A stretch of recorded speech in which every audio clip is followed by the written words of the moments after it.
Aujourd'hui, nous allons évoquer tous ensemble le film The Batman partie 2. Je le rappelle, ce film a été annoncé il y a de cela maintenant peut-être 1 ou 2 mois, en tout cas au moment où nous avons eu toutes les nouvelles annonces concernant les films d'ici, avec ce chapitre 1 Gods and Monsters, sachant que j'ai prévu une vidéo montée concernant mes craintes, mes attentes, concernant cet univers qui arrive, et notamment, surtout mes craintes. Parce que je sais que ça va être grandiose, en tout cas je le sais. Je l'espère fortement, mais j'ai quand même certaines réticences sur certains aspects par rapport à ce que peut proposer James Gunn. On verra tout cela. Ça arrivera normalement, possiblement, je crois, cette semaine, si je ne dis pas de bêtises. Et il y a même une autre vidéo en lien avec Overdose Batman, point d'interrogation. Ça arrivera, on verra tout cela, on évoquera tout cela. Je vous proposerai même une petite question aujourd'hui dans l'onglet communauté pour savoir si vous en avez marre de Batman, de le voir tout le temps à toutes les sauces, ou si justement ça vous fait plaisir de voir différentes itérations du personnage afin de voir en fait un Batman peut-être un petit peu plus friendly ou en tout cas plus familial entre guillemets, un Batman un petit peu plus sombre avec celui de Robert Pattinson. On évoquera tout ceci ensemble. Quoi qu'il en soit, aujourd'hui, on en parle également, mais sous une autre manière, puisque Daniel RPK a partagé sur son Patreon une petite publication plutôt intéressante, je ne sais pas pourquoi j'ai pris un accent du Sud, mais plutôt intéressante, et précisément dimanche, donc hier à 21h43, où il a précisé que Paul Dano et Colin Farrell sont attachés donc à ce film The Batman partie 2. Je rappelle que ce film The Batman partie 2 sort en 2025. Si le planning ne change pas ni du côté de Marvel, ni du côté de DC, en 2025, février, les 4 Fantastiques. Mai, Avengers The Kang Dynasty. Juillet, Superman Legacy. Octobre, The Batman partie 2. Une année 2025 de folie, mais ne nous attachons pas trop à ces projets et à ces dates-là, parce que tout peut changer. On attendait beaucoup l'année 2023, au final, quasiment rien ne sort, mais on est quand même là pour te proposer un petit peu de contenu. Est-ce que c'est bon pour toi? Il faut que j'arrête de faire cette voix-là. Avec ça ne va pas, avec Squeezie, tu vois, la limitation, tout ça.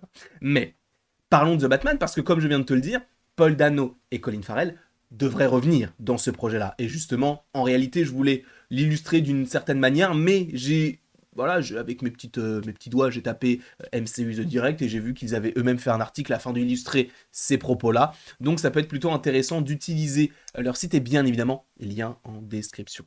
Selon la rumeur, The Batman 2 de Robert Pattinson ramènerait des méchants majeurs, bien évidemment, puisque cela ramènerait donc, et vous le voyez sur l'image tout là-bas, le Riddler, qui n'est autre que donc Paul Dano. On avait déjà fait une vidéo sur lui. J'avais notamment fait, pour ceux qui le voudraient, fait une vidéo sur l'acteur qui est Paul Dano. Si vous voulez, enfin je crois que c'était Paul Dano en 3 films, où j'avais regardé du coup 3 films pour essayer de savoir s'il pouvait bien coller au personnage de Riddler de ce que j'en savais. Et donc en vrai, je vous invite à aller voir la vidéo si vous en avez envie, vous n'êtes absolument pas obligé de le faire. Et j'avais également fait ça pour Robert Pattinson, je crois, puisque j'avais parlé de The Lighthouse, je crois qu'on avait parlé aussi de The Devil All the Time, avec mon superbe accent éclaté au sol, mais on avait évoqué un petit peu tout ceci. Mais revenons à l'article, et en fait, l'idée ce serait de savoir, en fait, premièrement, est-ce que ils auront un rôle majeur? Et deuxièmement, est-ce que ce seront les méchants principaux du film? Je pense très clairement que non. Je pense qu'il y aura un autre méchant dans ce film-là, et justement, on en parlera un petit peu plus tard. Mais donc, selon la rumeur de Batman 2, Robert Pattinson ramènerait les méchants majeurs, voilà.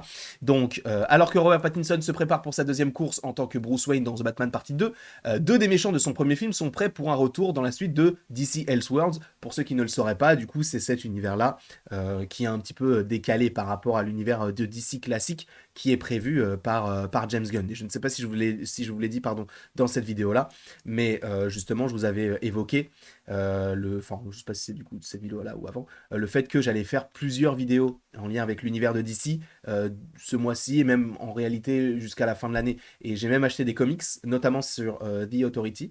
Je ne dis pas que je serai un petit bonhomme très très très très très calé en DC, mais c'est juste pour avoir une certaine base afin de ne pas forcément dire plus que je ne peux dire de manière un petit peu étrange, tu vois, de ne pas dire n'importe quoi, en tout cas moins que d'habitude, tu vois ce que je veux dire.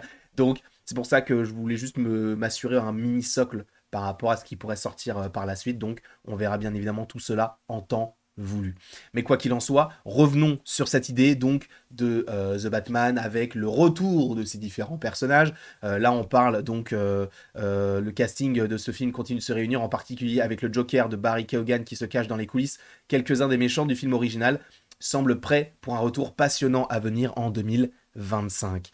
Il faut savoir que donc Barry Keoghan jouait donc le Joker dans ce film-là. Il faut savoir aussi qu'il était donc le co-détenu, enfin le co-détenu, en tout cas ils étaient à côté, enfin ils avaient des cellules, comment on appelle ça, juxtaposées, entre guillemets, enfin l'une à côté de l'autre, quoi. Euh, et donc on suppose qu'il puisse y avoir une sorte de mini-alliance entre les deux, puisque d'un côté on a le Joker qui parle justement au Riddler, et le Riddler qui dit qu'il a raté et qu'il veut se venger, etc. Bref, on sait de toute façon, par rapport à cette scène-là, que le Riddler devrait revenir, et si le Riddler revient, j'aimerais bien que le Joker revienne, mais ça, c'est quelque chose qu'on pourrait évoquer un petit peu plus tard par la suite. Mais du coup, on parle donc du pingouin et du Riddler, sachant qu'il faut rappeler encore une fois que le pingouin, il a une série qui devrait arriver, en tout cas qui est actuellement en tournage, donc on suppose que cela pourrait sortir d'ici 2024 à 2025. Je pense que cela pourrait sortir en 2024, on verra bien évidemment. Est-ce que cela sortira sur HBO Max? Je n'en sais strictement rien, je ne me suis pas forcément renseigné sur la plateforme qui proposera cette série-là, mais en tout cas, Colin Farrell devrait revenir en plus après donc sa série solo entre guillemets vers ce petit film donc The Batman 2, sachant que par rapport notamment à la mort du précédent, je ne sais plus comment il s'appelle, mais c'était Falconet, qui est mort et qui a été donc tué par le Riddler, ou je ne sais plus, un des sbires du Riddler, et notamment pour semer un petit peu la zizanie dans tout ce film et dans toute cette ville de Gotham. Lui va sûrement monter en puissance et on va sûrement le voir, notamment dans sa série solo au fur et à mesure des épisodes. Et ça va être hyper intéressant en réalité. J'aime beaucoup l'idée d'avoir une série sur un antagoniste du premier film, même s'il il ne l'est. Frère, je ne sais pas parler. Il ne l'était pas totalement, dans le sens où ce n'était pas le grand méchant. Disons que c'était un petit sbire entre guillemets. Et ce qui est assez intéressant, ça va être de voir l'évolution du personnage au travers donc de ces différents épisodes qui suivront sa vie. Mais donc, est-ce que ça continuera l'histoire des méchants? Donc comme je vous l'ai dit, il y avait donc la série sur le pingouin, et c'est bien une série sur HBO Max, donc c'est parfait. Maintenant, la grande question qui reste est de savoir quelle sera l'importance des deux rôles. Donc est-ce qu'ils seront vraiment les méchants de l'histoire ou pas? Et avec près d'une douzaine de nouveaux méchants potentiels qui pourraient être, bon ça c'est les méchants qu'ils proposent, contre le Capt Crusader, le héros de Robert Pattinson, semble être de nouveau prêt pour un sacré tour. Alors, je tiens à vous préciser quelque chose, ça on en avait déjà parlé, on avait déjà fait je crois une vidéo sur les méchants possibles de la suite de The Batman et de ce qu'on aimerait bien voir, et c'est vrai que moi c'était Anto qui m'en avait parlé, notamment par rapport à la discussion post-film, enfin post-visionnage du film The Batman. Je vous invite à la regarder si vous en avez envie. On en avait parlé avec Anto et Anto avait proposé l'idée qu'un méchant un peu fantastique entre guillemets dans un film qui est très réaliste, ça serait hyper intéressant, et il avait notamment mentionné Mister Freeze. Pourquoi pas? Après, certains vont me dire, oui, mais on a le retour de Paul Dano, oui, mais on a le retour du pingouin, ça fait déjà deux gros méchants, mais il nous faut quand même une valeur ajoutée à tout cela. De plus, il y a le teasing du Joker de Barry Keoghan, donc est-ce qu'on ne pourrait pas l'avoir dans ce Batman 2?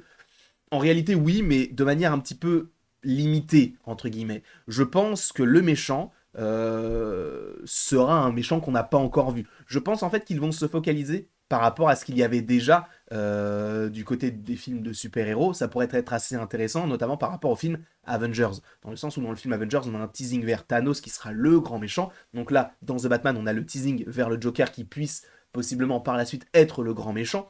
Mais on avait donc dans Avengers l'ère d'Ultron un méchant qui débarque d'un coup comme ça, Ultron, et ça peut être la même chose pour The Batman. On a des différents méchants qui existent toujours, notamment par rapport à Loki dans le MCU et tout ça, et là on aurait donc toujours le Riddler, toujours le pingouin, etc. Mais on rajoute une menace encore plus grande qu'eux, ou en tout cas un petit peu différente, et quelque chose d'assez fantastique dans ce monde-là. Un Mister Freeze peut totalement coller.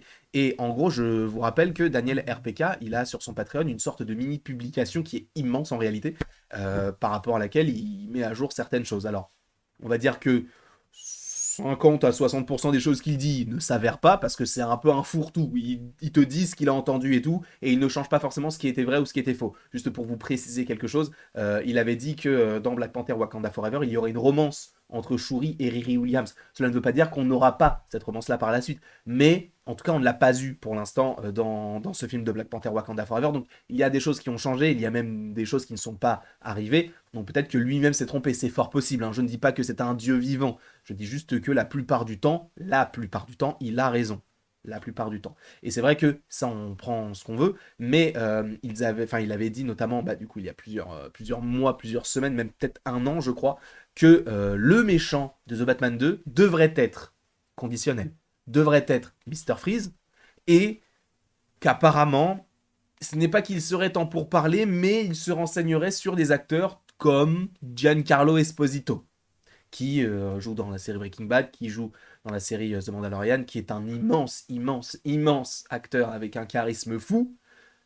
Apparemment, on pourrait se projeter vers ce personnage-là, enfin cet acteur-là, pour jouer ce personnage-là, si jamais il est dans le film.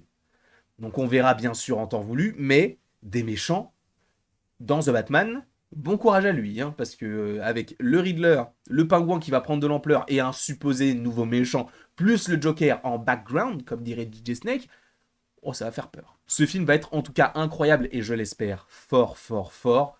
2025, donc on a encore maintenant 2 ans et demi à attendre, c'est énorme, mais on sera là sur la chaîne YouTube si je ne meurs pas avant. Et après tout ceci, il ne me reste plus qu'à vous remercier et à vous dire à la prochaine pour la prochaine. Et bien évidemment, vous pouvez aimer, partager, commenter et vous abonner. Et pour la petite anecdote, sachez que ma narine gauche s'est bouchée. Je ne sais pas pourquoi. Là, elle vient de se boucher automatiquement. Ce n'est pas intéressant, mais je me tenais... voilà, je ne sais plus parler.